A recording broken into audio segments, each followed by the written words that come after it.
The next speaker, Shri Niranjan Bishi. Sir, you have 10 minutes. Not present. The next speaker is Shri Manoj Kumar Jha. Sir, you have 7 minutes. Yeah, thank you. Vanakkam, Honorable Vice Chairman sir. माननीय दो भूमिकाओं में खड़ा हूं, एक संसद में stake holder की हैसियत से और एक विश्वविद्यालय के शिक्षक की हैसियत से। कोई तल्ख टिप्पणी नहीं करूंगा, लेकिन कुछ सरोकार बताऊंगा। सबसे महत्वपूर्ण प्रश्न जो मेरे जहन में अभी आया कि मैं ऐसी हिंदी कैसे बोलूं जिसमें उर्दू ना हो, और ऐसी उर्दू कहां से लाऊं जिसमें हिंदी ना हो। तो भाषाओं का जो मसला है, जो मानस में रचा बसा है, इन दिनों कई चीजें चल रही हैं। हम तो संगम लिटरेचर पढ़ के बड़े हुए, इतिहास में पढ़ा, तमिल रिचनेस, संगम लिटरेचर पढ़ा। सर, ओपनिंग रिमार्क दे रहा हूं, भाषा के विवाद में 60 में हमने बहुत कुछ गवा दिया। ये मुल्क साझा और बराबर की साइज की ईंटों से बना है। किसी ईंट की साइज को बड़ा दिखाने की कोशिश करेंगे, इमारत गिर जाएगी। इमारत बचाने का वक्त।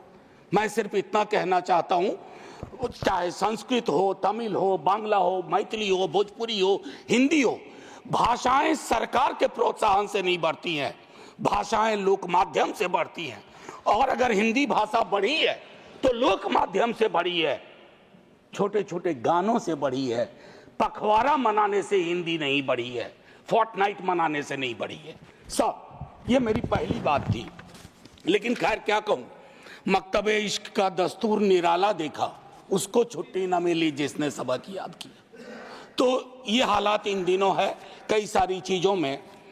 एक मैं मानता हूं कि शायद हमारे दिग्विजय सिंह जी, हमारे सीनियर, वो एक लंबी लकीर खींच गए, तो मैं बहुत चीजें दोहराऊंगा नहीं। मैं सिर्फ चिंतित हूं, मैं इससे पहले के एजुकेशन पॉलिसी का क्या हश्र था नहीं जानता, लेकिन इस सदन में न्यू एजुकेशन पॉलिसी पे व्यापक चर्चा नहीं हुई है। सदन को इससे महरूम करना क्या ये उचित है? मैं ये सवाल छोड़ता हूं सदन के विवेक पे और सरकार के विवेक पे। सर, इस पूरे दस्तावेज में कई मिसमैच हैं।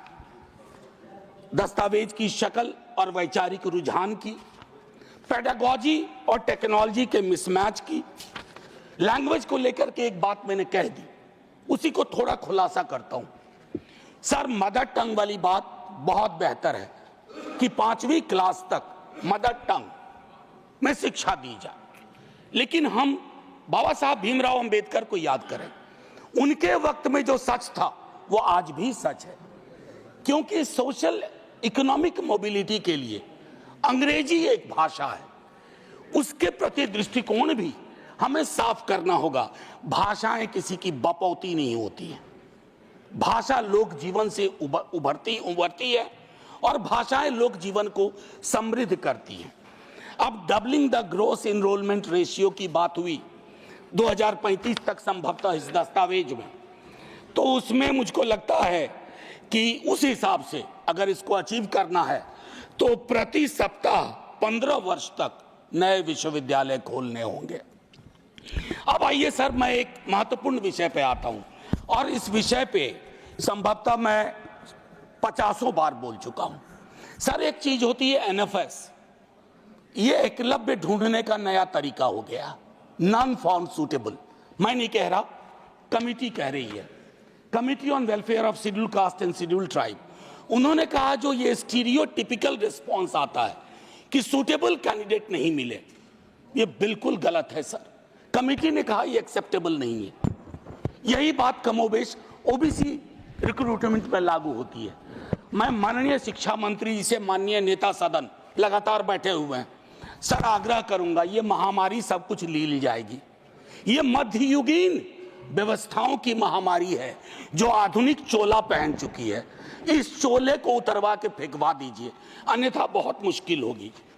महोदय, गुजरात बड़ा समृद्ध राज्य है, हमेशा नजरें इनायत रही हैं आज़ादी के बाद से ही, लेकिन आज बड़ी खुशी हुई कि हमारा बिहार जैसा पिछड़ा राज्य भी बिहार गुजरात के साथ एक कैटेगरी में साथ साथ, और वो कैटेगरी है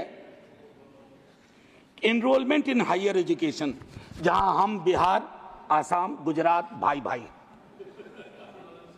बस ये एक चिंता का विषय था, मैंने कह दिया। और नीति आयोग की भी इसमें स्कूल एजुकेशन को लेकर के कुछ महत्वपूर्ण टिप्पणियां हैं। अब महोदय मैं एक आध मिनट ले लूं तो माफ कर दीजिएगा आज। Please spare me 1 minute extra if it is possible. Sir, priorities clear होनी चाहिए, कोई भी सरकार हो। आप एजुकेशन से क्या उम्मीद करते हैं? वो जो प्रीलिम सेट की बात की थी ना ऋतव्रता ने, वो हमारा एक नजीर होना चाहिए। और मुझको लगता है कि सार्वजनिक क्षेत्र के विद्यालयों, मैं एक सरकारी स्कूल का पढ़ा हुआ हूं, हिंदी मीडियम से पढ़ा 10वीं तक। 11वीं में अंग्रेजी से पहली बार राब्ता हुआ। सर मुश्किल आई, क्वींस लैंग्वेज की अपनी दिक्कतें हैं, लेकिन सर सरकारी स्कूलों के, मैं अपने ही स्कूल को आज जब वापस जाके देखता हूं, क्या बना के रख दिया हमने।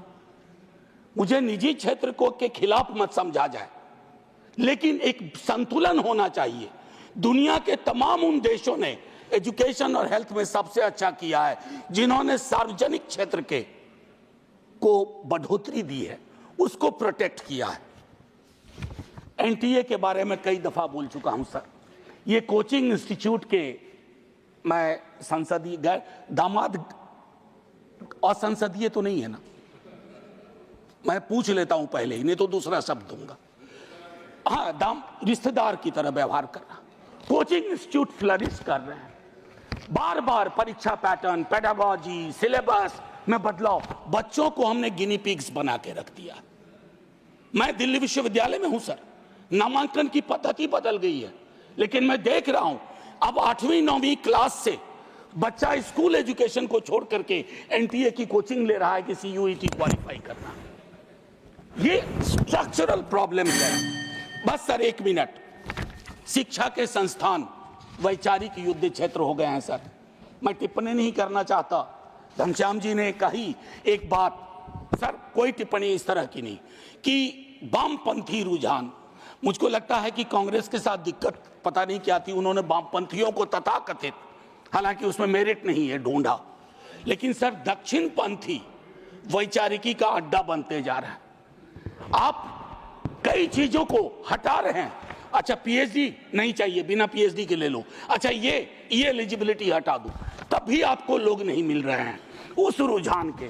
तो मेरा मानना है कि इन और शिक्षकों की स्वायत्तता में बहुत कमी हुई है। मैं प्रोन्नति के सवाल पे 100 चीजें कह सकता हूं, अपॉइंटमेंट पे 100 चीजें कह सकता हूं। देख रहा हूं कैसे शिक्षक विक्टिमाइज हो रहे हैं। और सर नॉलेज पार्क की तर्ज पर, एसईजेड की तर्ज पर नॉलेज पार्क बना करके आपको यह सोचना होगा कि शिक्षा और इंडस्ट्री में थोड़ा फर्क है।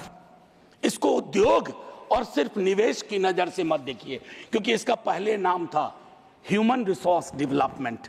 भले नाम बदल गया हो, लेकिन उस संकेत को याद रखा जाए। केंद्रीकरण आपकी स्वाभाविक प्रवृत्ति है। जब बड़ी सत्ता आती है तो हर किसी को लगता है कि इसको मुझको हथिया लेना चाहिए। नैक के बारे में विस्तार से हमारे दिग्विजय सिंह जी बोल चुके हैं। ऐसे लोग आप बिठाते हैं, ऐसी व्यवस्थाएं होती हैं। नैक में सर क्या होता है, मैंने भी अपने टाइम में एक नैक देखा है मेरे विश्वविद्यालय में, बता नहीं सकता हूं सर। एकदम जैसे शादी ब्याह में रिश्तेदारी में जाने पर वो जो गिफ्ट का आदान प्रदान होता है, वो सारी चीजें होती हैं। और कई विसंगतियों के बावजूद उस संस्थान को A+ या A मिल जाता है। रिविजिट करिए। धर्मेंद्र, माननीय शिक्षा मंत्री जी से कहूंगा, शिक्षा मंत्री और रेल मंत्री सबसे डिफिकल्ट काम है इस देश में। आप एक महत्वपूर्ण पद पे हैं। मैं आपसे कहूंगा, आपकी सरकार नहीं होगी, लेकिन इस नीति का प्रभाव रहेगा। इसलिए कोशिश किया जाए हम सबको कि हम सब ऐसी व्यवस्था विकसित करें जहां खुले मन से बोलने के लिए कोई बंद न कर दिया जाए। डेमोक्रेसी की एक परिभाषा है sir, true democracy is one where you are not closed for being open. आखिरी 30 सेकंड मैं एक और चीज कहूंगा सर। संजय जी कह के गए, मैं विवाद में ही नहीं, मैं हिस्ट्री का स्टूडेंट हूं सर। कभी उस पर बहस होगी मुगल सल्तनत और अन्य रूलर्स पे तो विस्तार से बोलूंगा, लेकिन आज एक टिप्पणी करता हूं सर। इतिहास के बासी पन्नों में जा करके अगर हम आज की चुनौतियों में पर्दा डालने की कोशिश करेंगे, उन बासी पन्नों के नायक और खलनायक आपकी चुनौतियों में आपकी मदद नहीं करेंगे। अद्भुत विसंगति है, अद्भुत विसंगति है कि औरंगजेब पे टिप्पणी तो सदन से बाहर और महात्मा गांधी के हत्यारों का महिमा मंडन तो सदन के अंदर। सर आखिरी में मैं यही कहूंगा कि सब मेरे चार सर ये उनको